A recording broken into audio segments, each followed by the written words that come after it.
I want to give a huge thank you to BetterHelp for sponsoring this episode. Therapy isn't something to run away from, it's a vessel to run towards. BetterHelp is the world's largest therapy service and it's 100% online, so break out your comfies. With BetterHelp, you can tap into a network of over 30,000 licensed and experienced therapists who can help you with a wide range of issues.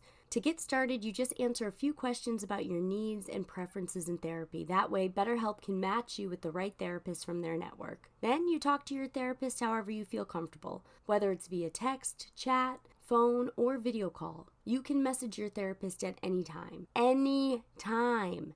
And schedule live sessions when it's convenient for you. No more fumbling to get a session on the calendar. You schedule based on when the time is right for you. If your therapist isn't the right fit for any reason, you can switch to a new therapist at no additional charge. Therapy changed my life for the better. Pun intended. And with BetterHelp, you get the same professionalism and quality you expect from in-office therapy, but with a therapist who is custom picked for you, more scheduling flexibility, and a more affordable price. Get 10% off your first month at betterhelp.com/Rocky. That's betterhelp.com/Rocky.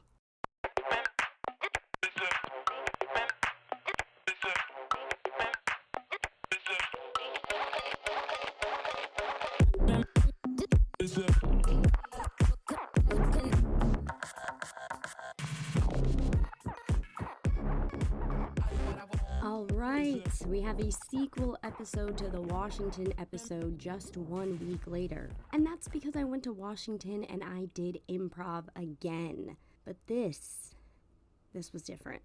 And I'll get into all that, but first we gotta start with how did I get down to Washington? Now make no mistake, I was in the Rova on the way home, baby. But I'm half humble. So I did take the megabus down to Washington. Now, there's nothing wrong with the megabus.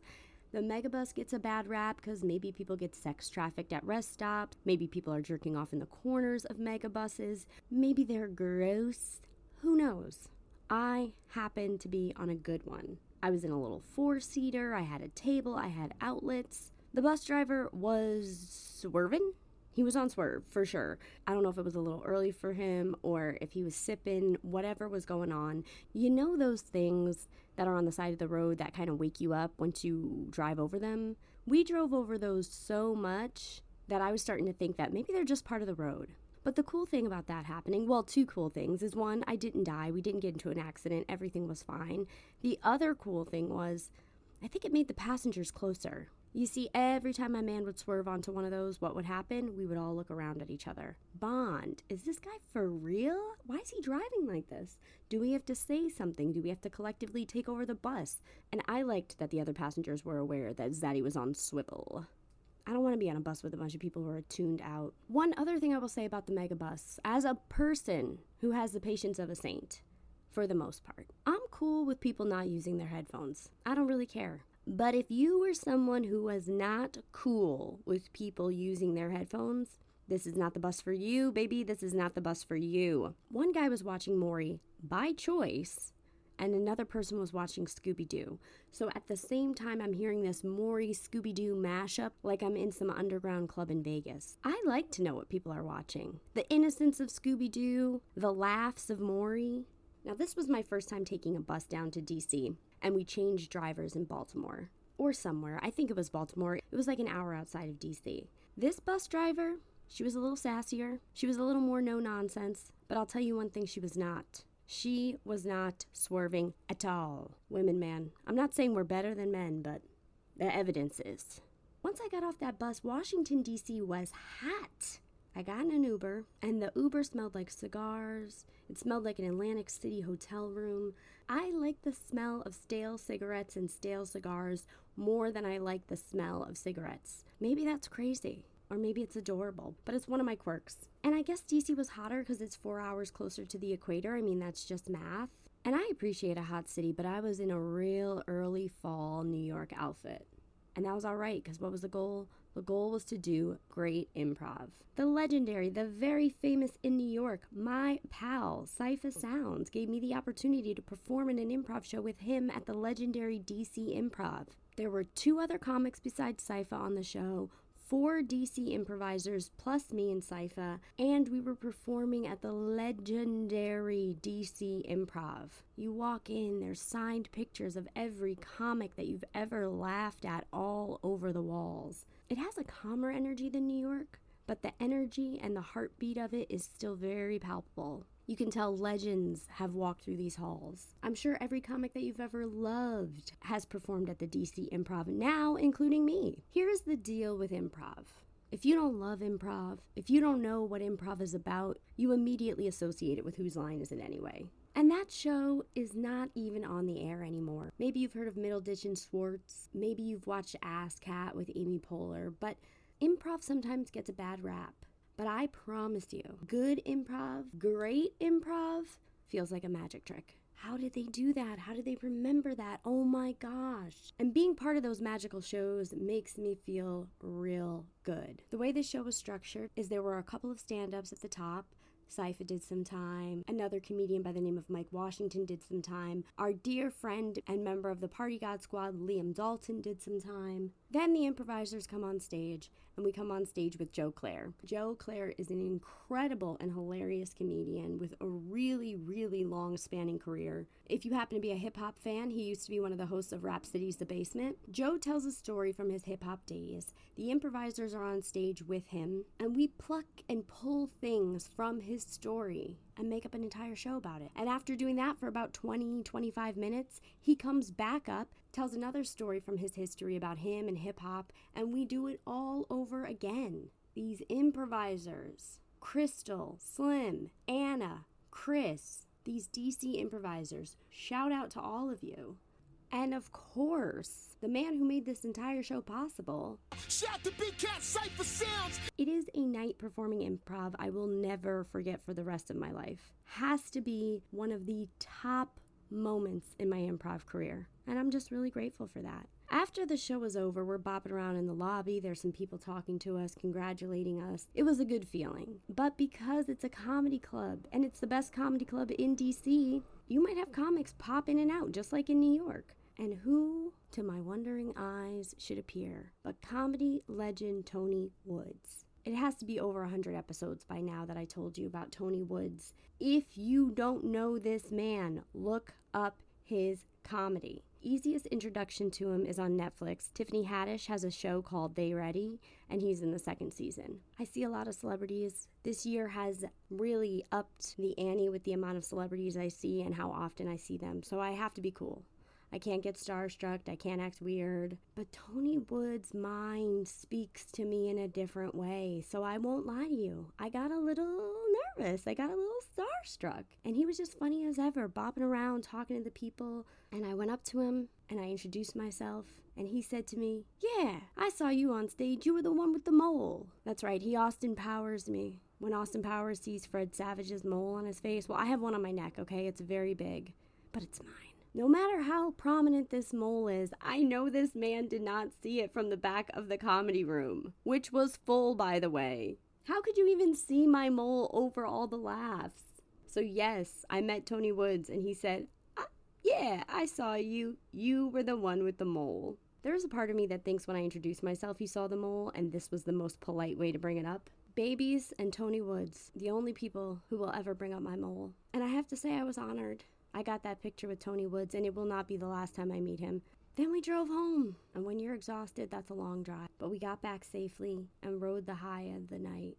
I wished it could have been a Saturday or a Friday night show, or we didn't have to get back to reality so quickly, because I would have loved to go out and celebrate after. DC, you showed us nothing but absolute love. It was an honor, and it was a privilege to perform improv in your city, and I can't wait to go back and do it. To everybody I shared the megabus with, to everybody I shared the DC Improv with, and to our sweet little car ride home. We outside, baby.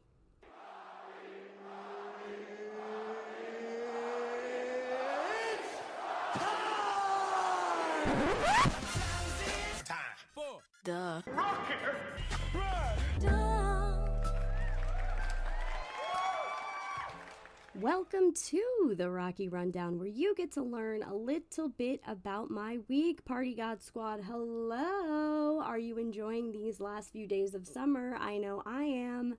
This week was so jam-packed that I'll just start from the beginning. The beginning is early in this week. It was my Aunt Dee's birthday, and she and my Aunt Maria came down, and we celebrated her on Tuesday. It was so lovely. I'm so lucky to live near clean and beautiful parks that when my loved ones come to visit, we can go explore, see the sights, and laugh out loud. I do not take for granted my relationship with my family. They're a wild bunch. And to ring in another one of her birthdays with my auntie was just really, really special. We laughed from the second she got there to the second they left.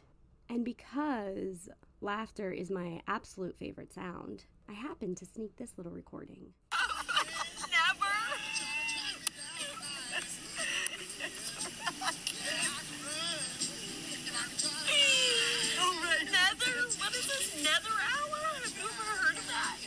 How special is that? My two aunts laughing from their belly, etched in time. Dee, there is your birthday, summed up into 15 seconds of laughter. I hope it was a good one. On a bit of a serious note, and not a bit of a serious note, on a really serious note, Hawaii is in really bad shape, and it's in worse shape than what's being portrayed on TV. We know that because we have social media, and where you get your news from. But when you literally have people from Maui posting videos saying, we aren't being helped, the roads are being stopped, we are not getting any money, FEMA's not helping, Red Cross is not helping, no one is helping. And the people on the mainland who want to help don't know how. I'm sure a lot of people are donating to Red Cross and FEMA, but all the videos I've seen from the residents, they're saying they're not getting that help. So what the fuck are we doing? How is the richest country in the world? How are we not stopping everything and saying, oh, Hawaii, how are they not getting more help? I have not donated to Hawaii. And if anyone has, and they feel good about where they donated, they feel like it's a trusted source, please let me know. I will also amplify where to donate, and I will donate myself. So please let me know. Thoughts and prayers are not going to help Hawaiians rebuild. Action is going to help them rebuild. Spreading true information about what's going on down there will help them rebuild. I urge you, if you're getting any news from Hawaii, try to get it from the residents. This is a good time for those sites to spread the truth. We all have so much going on. People are drowning in debt. People are bogged down by jobs. Mental health is at an all-time low. No one's taking care of each other. No one can hang out with each other. Everyone's exhausted. We hear the echoes. We see the collective trauma of living under capitalism. But if you can dedicate 5 minutes a day to just being a little more informed about what's going on in Hawaii, I think it will make a world of difference. Be careful what you share. Be careful what news outlet you trust. They're all owned by the same 5 fucking companies. And listen to the residents down there. The death toll is higher than they're reporting. The damage is worse than they're reporting. And the people who are in the thick of it know what's going on. And as much as you can get the money directly to people who you know are going to help the people, get the money in their hands. Katie took me to see the Strokes this weekend at Forest Hills Stadium in Queens. I have never been to Forest Hills, but I'm about to tell you all about it. Strokes have been around for a really long time. If you don't know who the Strokes are, they sing "Last Night She Said, Oh baby, I feel so down, blah blah blah blah," and a couple other songs that are in the collective consciousness if you're not a hardcore Strokes fan, which I'm a Strokes fan, but only after the concert. But you know me, I'm down to go to the concert. One of my closest friends from high school, who I hadn't seen in, she says 5 years, I say 8. When we were in high school, she loved the Strokes. She had the coolest Strokes t-shirt. That was her band. And the morning of the concert, I thought to myself, I bet you Amy's going to this concert. So I sent her a text, which isn't random. We may not see each other too often or talk on the regular, but our relationship through the years is a random text here or there. So she wouldn't be shocked to hear from me. Hey, Amy, you going to the Strokes tonight? And boy, oh boy, was she going to the Strokes. Her and her cool-ass husband, Trev, were making the trek down from their house, coming to Forest Hills. And I just have to say, If you have people in your life, your loved ones, even if you haven't seen them for years, if they're going to be in the same place, same time as you, and they're your people, like at your core, your people, make a plan to meet up with them. And I did just that. When Katie and I got to the venue, we're exploring the sites. Like I said, I have not been to Forest Hills Stadium. New York City is not short on concert venues, and Forest Hills is no exception. So we're walking around, and we want a little bit of tequila. While we're searching, reading a menu at some bar, this bartender calls us over. Hey, yeah, we're looking for some tequila. I think we want a couple margaritas. Listen, ladies, I don't have tequila. What I do have is mezcal. Now, you see, what mezcal is, he started mansplaining. Isn't that so exciting? Not even in a venue, 20 minutes, and we already have a mansplainer. But Katie and I know the game, so we stood there politely, listening, much to our own benefit, much to my own life story, where if I don't stand and listen to people politely tell me things I already know, I might not have content to talk about on my podcast. So he starts mansplaining what mezcal is, as if 6 years ago I didn't do 7 shots of mezcal and throw up on my ex-boyfriend's duffel bag. I know what mezcal is, but I'll listen. And after he goes on and on, Katie says, yeah, no, we know what mezcal is, but we just kind of wanted tequila. Then we're told there's no tequila in the venue, which the lie detector determined that that was a lie. There was a Cointreau station. A pop-up even. Maybe it's not there every show. So we mosey on down to the Cointreau station. We have to scan a QR code, which is always a thing. I'm all about the QR codes, baby. Let's save those trees. But they're cumbersome. I can't wait till it's a QR dot where you just tap something and then tap something else, and then whatever menu or sign-in page you're looking for comes right up. We don't have to open our camera app and then go to the website and wait for the website to look. In 10 years, doing that is going to seem so primitive. Anywho, we use the QR code. They're carding everyone once we walk in this little Cointreau station, which is fine. I got my ID at the ready, baby. Let's go. As Katie and I are pulling our IDs out, the boy behind the counter, who was young enough to be my child, if I had a baby as a child, looked us dead in our faces and said, oh, you two are fine. I don't need your IDs. Hold up. I turn around because obviously this little motherfucker is talking to the people behind us, right? When I looked behind us, there were no people behind us. So he was in fact talking to us, which there's no age shaming. It's a privilege to get old, because it is a privilege to get old. But homie, play the game a little. Money was paid to be in this venue. You do not have to hurt our feelings on top of it. In a country that glorifies the youth. Glorify the youth, bitch. Check our fucking IDs. One time I was in Atlantic City. I couldn't have been older than 23 years old. I went to the Borgata. Step in the casino, walk about 10 feet. I get carded by a security guard. No big deal. I had my ID at the ready. Walk another 20 feet. Get carded again. Okay, cool. No problem. Again, we're at a casino. You got to be 21 to gamble. I get it. Check away. Sit down at the blackjack table. They check my ID again. All right. No problem. I'm a casino law-abiding citizen. Check away. 5 minutes later, the cocktail waitress comes over. I order a vodka cranberry, and she asks to see my ID again. And then I just flippantly say, man, it's the 4th time in 10 minutes I've had my ID checked. To which she responded, oh, boo fucking who. She didn't say fucking, but why am I going to tell the story without having her say fucking? Boo fucking who was her subtext, even if there was no fucking. It's called amplifying a story, and you should try it sometime. When she said that to me, I was kind of taken aback. It made me think, okay, Rock, appreciate your youth. Appreciate the fact that you look like someone who should be carded. And I rode that high. I rode that high for 12 years until one young boy crashed all my illusions in a split second. So naturally, this is all Katie and I could talk about. Beep, beep, beep. He didn't want to check our ID. Beep, beep, beep. Do we look old? Beep, beep, beep. Just check our ID. Beep, beep, beep. That was so unnecessary. In a kidding light way, we were forming a core memory. And as I got ready to slap my card down and pay for these margaritas, I hear a voice behind me. A wisping silver fox. I'd like to pay for these ladies' drinks. What? That's right, this dashing Dan from out of nowhere paid for our drinks.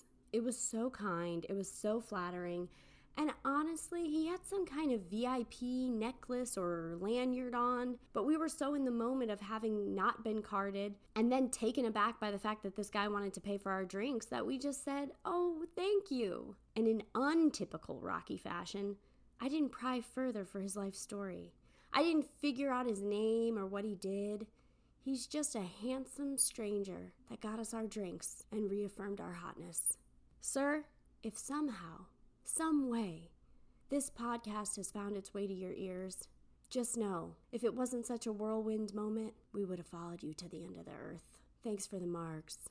I love the way Forest Hill Stadium is set up. Oh my God. So it's stadium style seating, which means the seats, for the most part, the top bleacher ones, they don't have backs, but all of them do have a number on it. So you do have an assigned seat. Before the Strokes came on, we went and we found Amy and Trev in the audience. As fate would have it, they were one section away from us. Isn't that beautiful? Walking distance, not having to deal with huge crowds and stepping over people in seats. And it was a particularly special moment for me because Amy was one of my closest friends in high school. I would say 90% of my most pivotal moments, coming of age moments, core memories, they were with Amy. They were at Amy's house or in shows with her, on trips to New York with her. The list goes on and on and on and on and on and on and on. And then there's Katie, one of the closest friends I have on this planet. She's been there for pivotal moments in my adulthood, core memories all over the map. And the two had never met. So that was really special. And it just goes to show you, friends shape you. So pick good ones. When we got back to our seats, that's when I met him. A new friend. Now you all know I go out a lot. To me, the streets are a scam likely because they are always calling. And I'm always picking up the call. As a single woman in New York City, one of the trials and tribulations is it's hard to find a guy out there that doesn't give you the ick right away, that doesn't say something stupid or do something stupid, that's also handsome. And you know me, I'm all about the vibe, so a guy who's on your vibes. Sitting directly behind me in this huge venue. Let's just call him Tony, okay?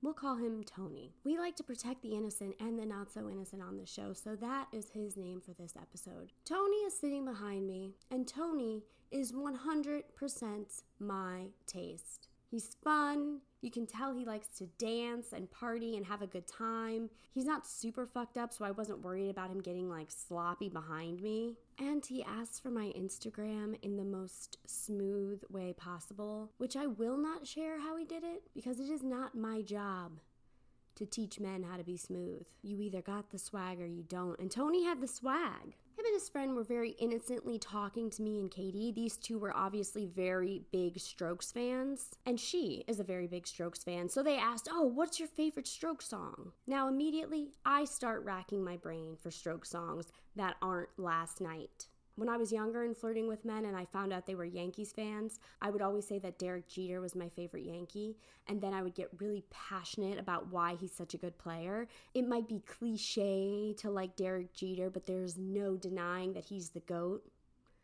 I'll tell you right now, I know almost nothing about Derek Jeter. That was a line. But I had a feeling saying Last Night was my favorite song wasn't going to be well received, and that's okay. I should be okay with being like, hey, I actually don't know a lot of Strokes songs. I came with my friend because we love a good time, but probably after the concert, I'm going to be bumping their albums. Because at my core, that's how I feel like you really become a fan of a band or an artist by going to see them live. But right as it was about to be my turn to say my favorite Strokes song, Tony looked right at me and he goes, "You don't know any Strokes songs, do you?" Wow. Wow, wow, wow. I've never been more turned on in my life. The concert started. It was nothing but dancing and singing. It was absolutely electric in there. It was also very dark. There was no jumbotron, and I felt like the band wasn't lit really well, which is fine. If that's the vibe they're going for, honeys, you nailed it.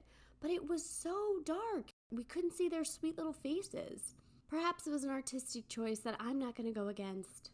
It was so much fun making friends with my new pal Tony. It was so much fun dancing and singing next to my bestie, enjoying these absolute fire rock stars in front of us. And it was so much fun to be at a concert on a summer night and not be drenched in sweat. The temperature was perfect. The night was perfect. And it's okay not to get carded. That just shows that our faces and our energies are alive. And baby, I'm alive. After the concert, I said my farewells to Sweet Tony. We met up with Amy and Trev, and it was damn near impossible to get an Uber. We tried for close to 30 minutes, to the point where I was like, guys, we gotta start walking to the subway. I can't stand in this neighborhood anymore. Let's get back to a bar we know, catch up with Amy and Trev, and have a little wind down, but I can't do this anymore. We started walking, and I have never seen this part of Queens before. It almost looked like Temple Street in Ireland, a little cobblestoney, full of people in their mid to late 20s, pouring out of bars. Honestly, it looked really fun. But when everybody's that fucked up, it becomes a little dystopian, especially when it's smack dab in the middle of this part of Queens and you're not expecting it. So naturally, this street was lined with taxis. We can't get an Uber, we can't get a Lyft. The subway's gonna take forever. So a guy driving a yellow cab asked me where we're going. I tell him, and I know what a cab to where we're going was going to cost. It was going to cost about $25 to $35.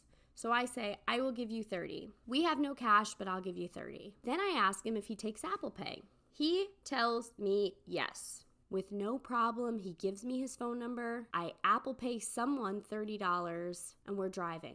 Then he gets a phone call and tells me, how am I going to pay him the $30? Whoa, partner. I paid you the $30. You're not getting another dime. No, you didn't pay me. Yes, I did. I have the receipt right here. Then we go through this whole back and forth. He's on the phone and he's speaking a language I don't understand, all well and good, but I was getting little whiffs of the word Apple Pay in the conversation. I'm a New Yorker. I'm a human. I've been scammed before.